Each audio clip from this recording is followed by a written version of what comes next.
When I last left you with the Strait of Hormuz and the Persian Gulf, we were talking about two American ships that were breaking out of the Strait of Hormuz. It was the beginning of Project Freedom that was going to see the mass exodus of ships out of the Persian Gulf and escaping from the clutches of the Iranians. That didn't quite go as planned. We're going to break that down for you and discuss what actually happened and then what the frick happened after that. So we're going to give you all that detail. Before we do so, however, been off for about a day or so, went down to Norfolk, Virginia to go on board the battleship Wisconsin to give a talk. So fun little trivia there. I'm actually not on one battleship. I'm on two battleships because I didn't know this at the time. The bow of the battleship Wisconsin was damaged in a collision. So they cut the bow off and used the bow from the uncompleted battleship Kentucky to repair the Wisconsin. So actually standing on two different battleships there. That's a pretty little interesting piece of trivia. If you ever get down to Nauticus, down in Norfolk, it's a great museum, both ashore and on the ship. Ship's in great shape. You didn't come here to talk about museum ships. You came here to talk about the Strait of Chaos, and I will give that to you. First, if you're new to the channel, hey, take a moment, subscribe to the channel and hit the bell so you'll be alerted about new videos as they come out. All right, so the other day in the video up here, I've talked about how the United States was going to escort ships out of the Strait of Hormuz. The United States initiated an escort of two U.S. flag vessels. Now, there are 5 in the Persian Gulf, but one's in the shipyard, and the other 2 are probably going to remain there right now because they're small little feeder ships that operate in and around the Gulf. But the 2 ships that came out were the motor vessel Alliance Fairfax and the CS Anthem. And one of them is a large car carrier. This is the Alliance Fairfax right here. This is from our good friend Tom Bike over at X. He posted this. You actually see a satellite picture of the Alliance Fairfax coming out. Right behind her is the CS Anthem. This is the note that came from Maersk announcing that it was Alliance Fairfax that came out. This is the CS Anthem here. You can see the satellite image and what the ship looks like. And then Crowley Maritime also issued a statement regarding the ship. I couldn't release the names of the ship at the time because I was asked not to. And again, I will respect sources that I have. The interesting thing I heard about this transit was this. So 2 U.S. destroyers, the USS Truxtun, and if you know, follow this channel, you know who USS Truxtun is.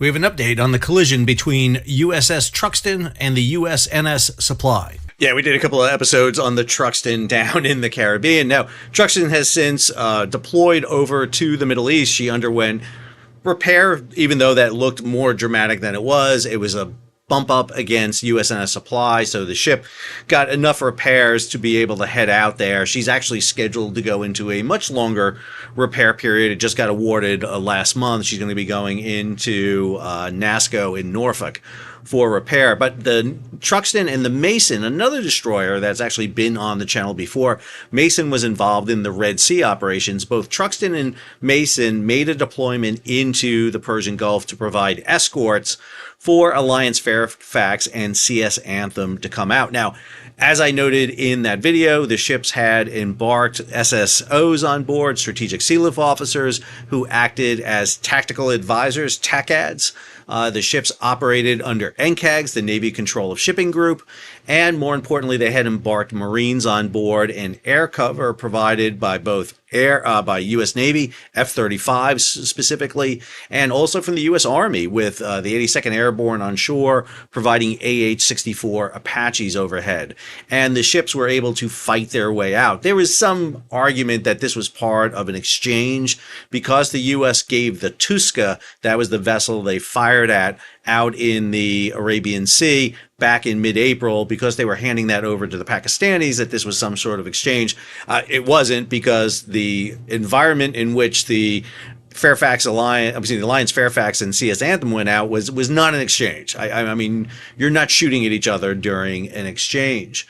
What happened here was this was going to be phase 1 of the project, not an operation, it's a project. And the reason it's called a project is so that they can avoid the ceasefire and the War Powers Act. Let's be clear about that. That's 100% why they're doing that.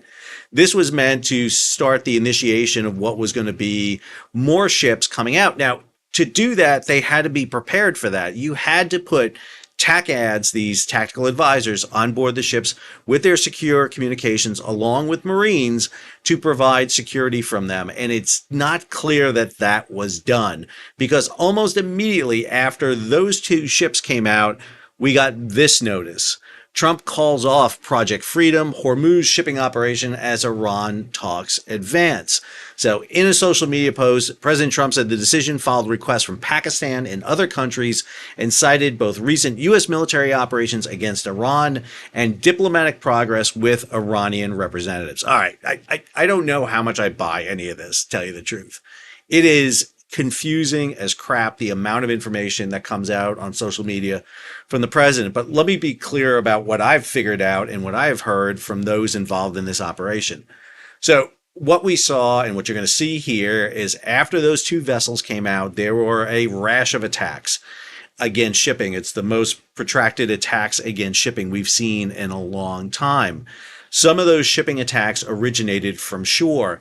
If you cannot conduct military operations against the shore, which would be in violation of the ceasefire, it's going to be difficult to escort vessels out, in particularly the launch of small boats, but more importantly, missiles and drones from shore. One of the key things, if you're going to open the strait, is if the Iranians are going to threaten shipping, you have got to hammer down any sort of drone or missile being launched from shore. That means hitting the launchers. That means flying overhead, providing protection. That means doing basic suppression operations. But since you're in a ceasefire, you can't do that. And I think this is why Project Freedom broke down. Now, immediately on top of that, Iran came out and announced the creation of, wait for it, the Persian Gulf Strait Authority. That's right.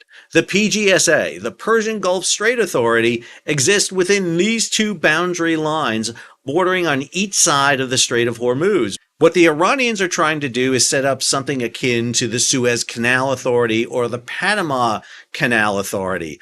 They're going to exert control over the entire Strait of Hormuz. Just one slight problem with that, Iran. Number one, you don't own the friggin' strait. You don't.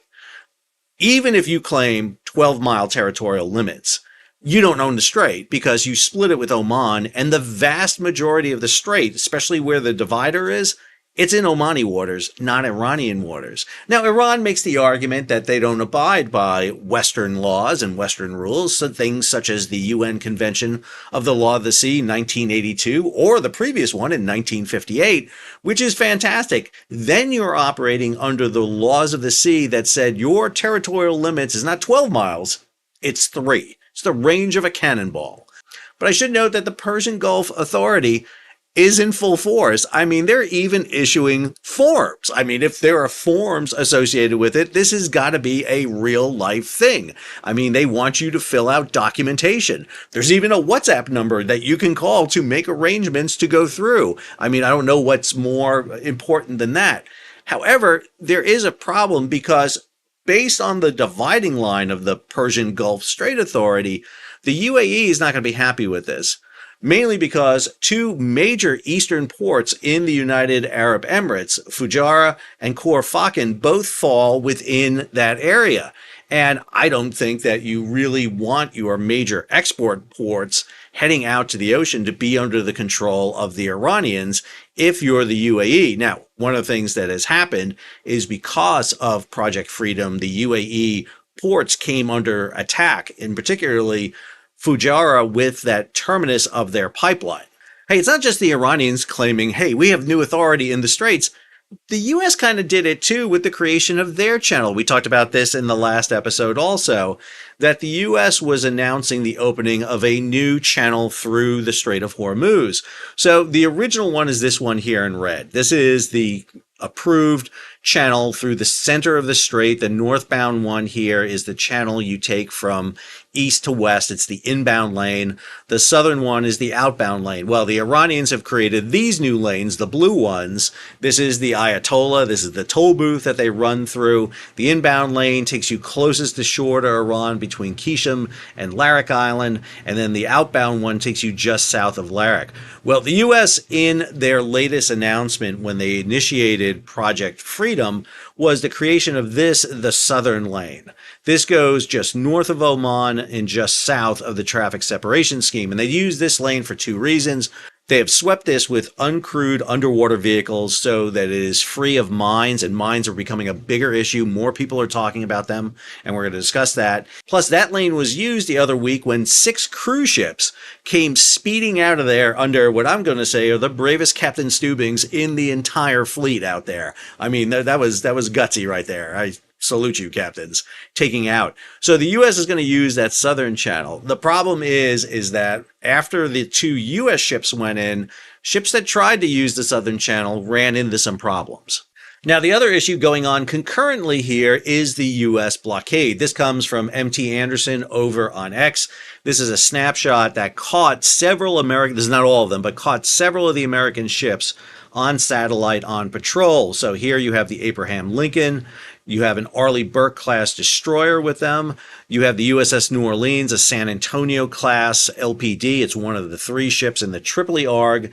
And then 2 of the 3 Independence-class littoral combat ships. Those littoral combat ships are the ones from which they launched the unmanned surface vessels and the unmanned underwater vessels that are being used to clear the mines out of the Persian Gulf. So you got a lot going on here. You've got the Persian Gulf under the Iranians. You have U.S. vessels trying to run through the Persian Gulf. You've got the new Persian Gulf Strait Authority, and you have a U.S. blockade all going on concurrently at the same time. All right. So we have the release now of the latest report from JITMIC. This is their May 7th report. I just want to highlight a couple of issues here. First, Strait of Hormuz traffic remains significantly reduced with several new security-related incidents. Multiple vessels reported receiving VHF Channel 16 instructions to vacate anchorage area closer to the Strait of Hormuz or risk consequences. This happened just prior to the American operations. On May 5th, U.S. naval units transited the Strait of Hormuz repelled various threats. These incidents highlighted elevated risk for commercial shipping. On 6 May, UK MTO issued a warning confirming that a cargo vessel was struck by an unknown projectile in the Strait of Hormuz. We're going to break that down for you here. Out in the Gulf of Oman, U.S. forces disabled the rudder of the Iranian-flagged tanker Hansa after the vessel reportedly attempted to breach the U.S. blockade measures. No casualties or pollution were reported, and we still have issues associated with piracy down in the Somali coast. So the Arabian Gulf, Persian Gulf, Strait of Hormuz, Gulf of Oman, Arabian Sea all remain critical. There have been a total of 40 incidences since 1 March. On 5 May, there were a total of 2 transits reported by the Joint Maritime Information Center and 0 on 6 May. You can see those 2 vessels on 5 May. Both of them was 1 cargo vessel and 1 tanker that were eastbound out of the Strait of Hormuz. Those were the 2 vessels in question, although we do know that there was probably more vessels moving through that were dark on AIS. So I'm going to take you through the most recent attacks that were done. So this attack here, 3 May at 1940, UK MTO received a report of an incident 78 miles north of Fujairah. A tanker has reported being hit by an unknown projectile. All crew reported safe. This vessel, the Baraka, is an Abu Dhabi National Oil Corporation vessel. The next attack occurred on 4 May at 12:15 UTC. UK MTO had received a report of an incident 36 nautical miles north of Dubai. The cargo vessel reported a fire in the engine room. The cause of the fire is unknown at the time. So this is the Korean-owned HMM Namu. What's interesting about this story is that the allegation is the vessel may have hit a mine, a drifting mine. This would be the first indication we have of mine damage. We have this report on 4 May at 14:21. UK MTO has received a report of an incident 14 nautical miles west of Minnesota, UAE. UK MTO received information from a third party that a vessel was on fire, requesting vessels in the vicinity to keep a safe distance.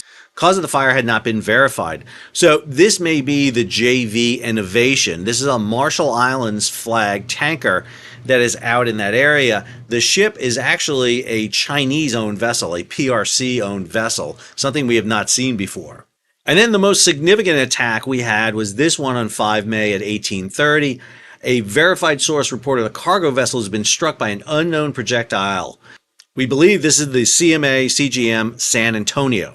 The report from Reuters is the ship was attacked while transiting the Strait of Hormuz, injuring crew members and damaging the vessel, while another vessel run by the French group exited the Gulf as the U.S.-Iran conflict continued to disrupt the shipping. San Antonio was hit on Tuesday with injured seafarers evacuated for medical treatment. Now, what's interesting to note here is that another CMA CGM ship, the Saigon, was sailing along the coast of Oman south of the country's capital, Muscat, after tracking as being inside the Gulf. Now, last month, the CMA CGM Caribbean came out, but we think that vessel actually coordinated with Iran. Now, CMA CGM is saying that they did coordinate with the United States for the passage of the San Antonio. Supposedly, the crew and vessel coordinated with the shoreside naval officers in the U.S. Fifth Fleet, Navy Central Command, specifically the NCAG's office, the Navy Control of Shipping Office, to coordinate this. Now, the U.S. is saying they didn't, and what this led to is the attack. What's interesting about the attack on the San Antonio is we have reports of 8 injured. That's a significant number. That's more than you typically see injured when a drone attack happens. This sounds like it's either a cruise or a ballistic missile that hit the vessel. If that is the case, that is fired from shore base.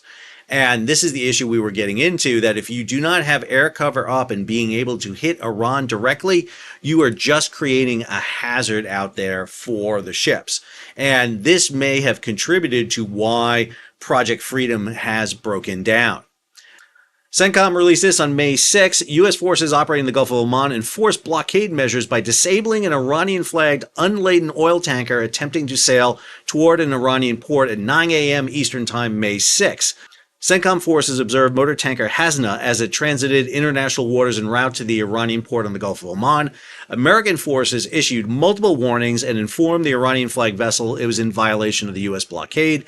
After Hasna's crew failed to comply with repeated warnings, U.S. forces disabled the tanker's rudder by firing several rounds from the 20mm cannon gun of a U.S. Navy F-18 Super Hornet launched from USS Abraham Lincoln. Hasna is no longer transiting to Iran. Gee, I wonder why. When you get strafed by a Super Hornet, I think that's going to do it. I think that's going to have you kind of,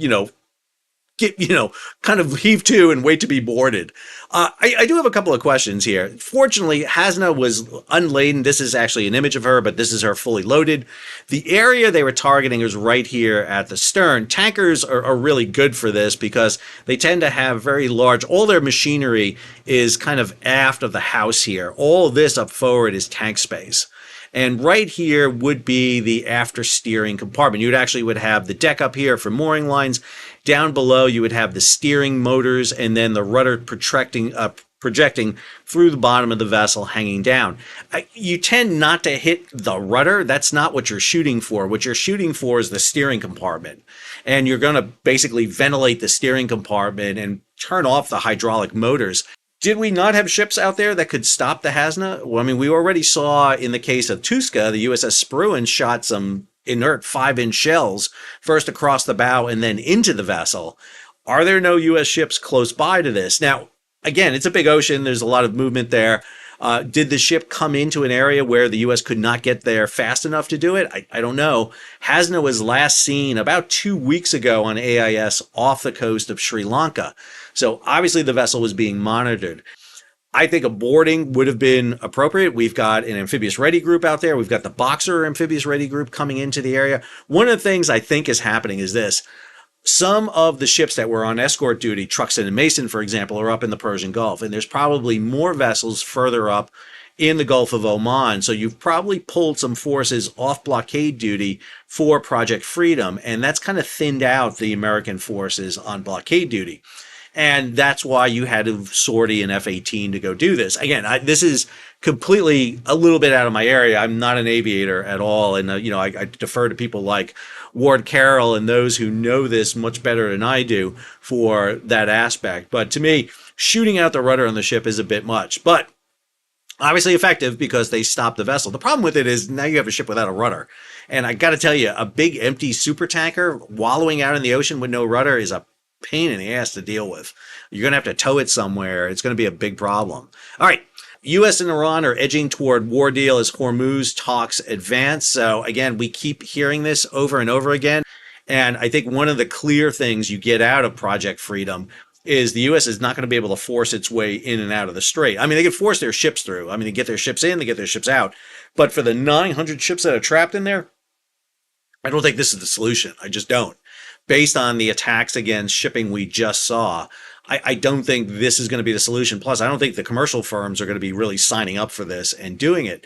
The other element we saw was this story from the Wall Street Journal. Saudi Arabia and Kuwait have lifted curbs on U.S. military access to bases and airspace. There was a story out there that the Saudis in particularly were very upset about the fact that the U.S. initiated this operation without a lot of coordination. The UAE was upset because of the attacks against Fujairah and the pipeline, and not enough defense was done, or not enough anti-missile and drone attacks against the launching sites.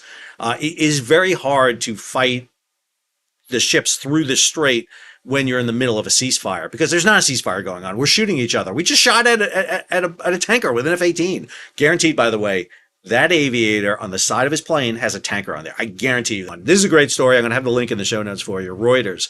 Trapped in Hormuz, Indian sailors describe nights of missiles, fear, and hunger.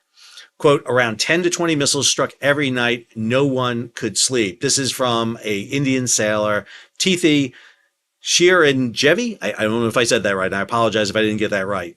But this is a great story. One of the things that I've been trying to do is get more and more of the story of the mariners out there. The problem is many mariners don't want to speak for fear of repercussions against their jobs.